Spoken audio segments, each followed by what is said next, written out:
UCLA hot board time here on College Football Now by Chat Sports, as Chip Kelly has left sunny LA to go to Columbus, Ohio, become the Ohio State Buckeyes offensive coordinator under Ryan Day after a bit of a short stint for Bill O'Brien. So we're going to run through 10 replacement options for Chip Kelly at UCLA after he made a downgrade. And I'm not even sure why he really wanted to get out of UCLA all that badly, but nevertheless, he is off to Columbus. So we got to talk about 10 coaches that could replace him at LA. But really quickly, if you're a little confused as to why he is going to Ohio State, that's because Bill O'Brien was the Ohio State offensive coordinator for all of 2-3 weeks, and then he took the Boston College head coaching gig. So the OC job was vacant, and for whatever reason, Chip Kelly decided, to hell with UCLA. I don't want to be a head coach there anymore.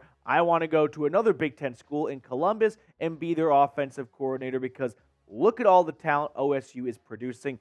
Back-to-back NFL Offensive Rookie of the Years. I'm sure Bill O'Brien is going to have a lot of success in BC, but Chip Kelly is probably happy to be the play caller for all the talent in Columbus now. But how shocked are you that Chip Kelly left UCLA? Scale of 1 to 10. Before we get to our first name, I do want to get your opinion in the comment section. So 10 being you cannot believe this whatsoever. 1 being you saw coming from a mile away. Now let's get into our Chip Kelly replacement, starting with the Minnesota Golden Gophers head coach PJ Fleck, who has been in Minnesota since 2017 after a dominant run with Western Michigan, and he's had some very good seasons, right? Most notably his 11-win season in 2019, and then back-to-back 9-win seasons. College football is a very unique sport where expectations are a huge factor into grading and evaluating coaches and programs. And the expectations in Minnesota are not uberly high, which means if you get 11 and 9-win seasons, other programs are going to start taking a look at you. I ultimately think PJ Fleck will stay in Minnesota. I'm not really even sure if it's that much of an upgrade going from Minnesota to UCLA.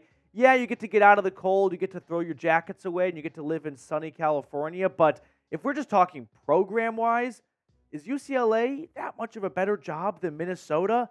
If it is, it's marginal. So I don't think PJ Fleck will make this move. Moving on to our next candidate, how about the former Seattle Seahawks head coach, Pete Carroll? So, of course, Carroll stepped down last month as the Seahawks head coach after 14 years in the Pacific Northwest. We're not really sure what all went down in Seattle. Was it a firing? Was it a resigning? Was it a mutual parting of ways? I'm sure the real story will come out in a few years. But we can't forget the dominance that Pete Carroll did have in college football from 2001 to 2009 as USC's head coach. And he really, he put the NIL in college football before NIL was even thought of, right? Now, he has expressed some head coaching interest at other jobs, so I don't think Pete Carroll is ready to just sit on the couch and watch football on Saturday and Sunday. I think he wants to get back out there. So who says no? I'm in. Pete Carroll back in college football. There's no better storybook ending for his coaching career if he goes back to, I would say, the Pac-12 or the Pac-10 at the time, but no, not the case. It would be the Big Ten at this point, but still, get him back in college football, get him back in his stomping grounds, keep him on the West Coast. Who's on board? Everyone should be on board with this one. Let's get Pete Carroll to UCLA. Moving on to our next candidate. This one is more of an in-house option. It's USC's defensive coordinator, D'Anton Lynn. So he was actually UCLA's defensive coordinator this past season. Only a few weeks ago did he take the USC DC job. But the popular fan favorite vote to replace Chip Kelly was Coach Lynn, who did a really nice job with that defense. So this is, I wouldn't say necessarily an absolute in-house option since he is just down the street now at USC, but I'm sure he could quickly come back to UCLA if the head coaching job presented itself. So what's one more move in the CFB world, right? We just saw Bill O'Brien take the OC job in Ohio State, then go to Boston College. You call Lynn up and say, listen, man, I know you're just unpacking at your USC office, but would you rather be the DC there or the head coach at the program you were just coaching at, where everyone knows you and everyone was a big fan of what you were able to do? My guess is he would take the head coaching job. Now, if you want more college football content here at Chat Sports, we need more subscribers to show our bosses that is what the people want. So if you have not joined the channel yet, hit the sub button. If we can get 25 subscribers off of this video, we can do more college football content because that's what the people are asking for.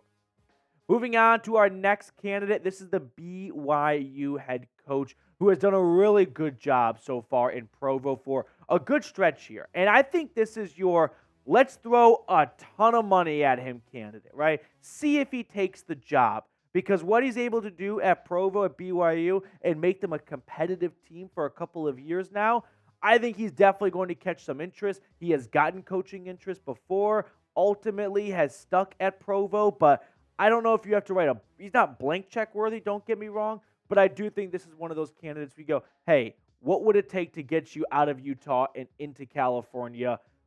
Give us your number, and we'll go from there. Moving on to candidate number 5. What about former head coach of the Stanford Cardinal, David Shaw? Now, David Shaw had a long run at Stanford. It recently came to an end, fired after the 2022 season, back-to-back 3-win years, and it's been tough sledding for him, right? He had a dominant run towards the end when Harbaugh went to the NFL, and he kind of got the end of that recruiting cycle. But look at the last 6 years at Palo Alto. I mean, 2 winning seasons, or I guess 3 if you include 2020, but 2 3-win seasons, 4-8 in 2019. It's been a while since he has been even close towards the top of the college football mountain. I think David Shaw is your backup play, right? When UCLA's board of directors and all those people in charge sit down and try and map out who their head coaching search should start with, they're going to go through a couple of names, and I think David Shaw is, if things don't go to plan and we don't get our number 1 or our number 2 guy, we can at least play it safe and go with David Shaw because he can come in and be a great stabilizer for the program so things don't really spiral out of control. Now, let me ask you a question that we were debating here at work. What's the worst job in head coaching right now? Worst head coaching job? Let me know in the comments right now which job you think is the absolute worst to take because the expectations are so high and the resources just aren't quite there. I think for me, it might be Texas A&M. They've got the resources, but Texas A&M's fan base acts like that's a program that's won multiple national championships in the last 2 decades. They haven't, but yet they demand it. So I'd go with Texas A&M. Let's switch gears and look at some other replacement options. This is kind of my second tier-ish, if you will. Alabama offensive coordinator Ryan Grubb. So he was Washington's OC, and I think he would be a much better candidate than David Shaw, for example. But I think he wants to stick in Tuscaloosa, where he just followed Kalen DeBoer down to Alabama to be their play caller. Maybe the head coaching job could lure him out of it, but being the OC at Alabama, you might be able to get yourself a better job than UCLA in a year or two if you stay in Tuscaloosa.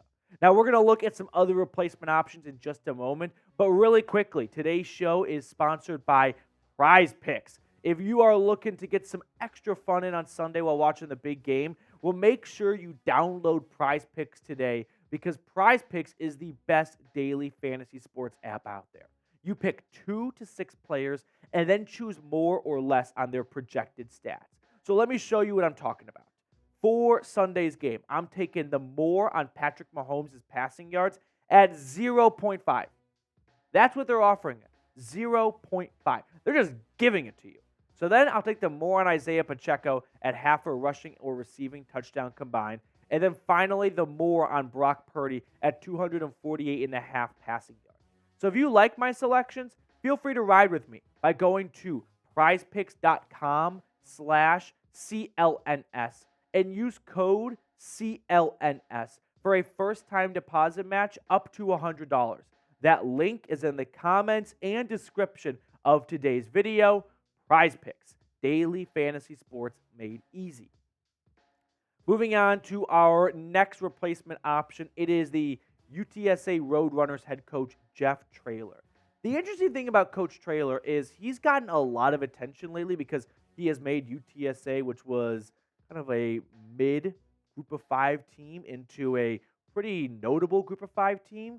But he's gotten some not offers. He's gotten some look and he's got some interest, but no one's hired him. Kind of makes you wonder why, right? You were able to do a really good job at UTSA. You were able to get some head coaching looks, but ultimately, no one pulled the trigger on you to make Coach Traylor their next head coach. And I kind of wonder if there's a little bit more to the story that we don't know about. But this could be a name to keep an eye on. Now let's get into our next head coaching candidate, which is the former Northwestern Wildcats head coach, Pat Fitzgerald, who was dismissed from Northwestern a little over almost a year ago now, and there were a lot of rumors as to what really went down in Evanston. There were some hazing allegations. Nothing was ever solidified, proven in my eyes, as this is really damning, and Fitzgerald is going to be blackballed from college football. But he took the year off. He's been hanging out, and, he's enjoying a lot of money from Northwestern. So I'm not really sure if he even wants to get back into coaching. But if he does have that itch to get back on the sideline, UCLA gives him a call.